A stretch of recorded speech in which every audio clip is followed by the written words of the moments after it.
মিচিং যুৱ মহোৎসৱলৈ নিশ্চয় কেতিয়াবাকৈ আমি লৈ অহাৰ প্ৰচেষ্টা কৰিম।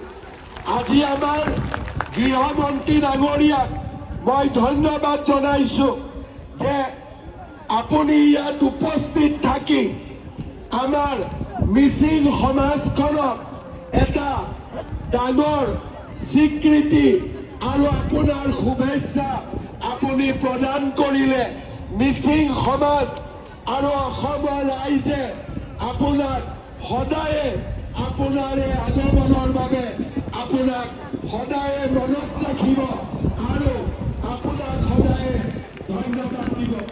मैं সকলো রাইজকে मैं सारा जनता को निवेदन करूंगा कि आप लोग अपना जगह में ही खड़ा होकर करताली से गृह मंत्री अमित शाह जी को धन्यवाद दीजिए।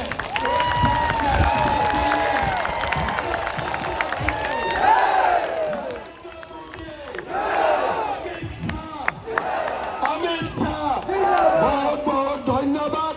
जय हिंद, वंदे मातरम, मिसिंग रेंगाम इलौ।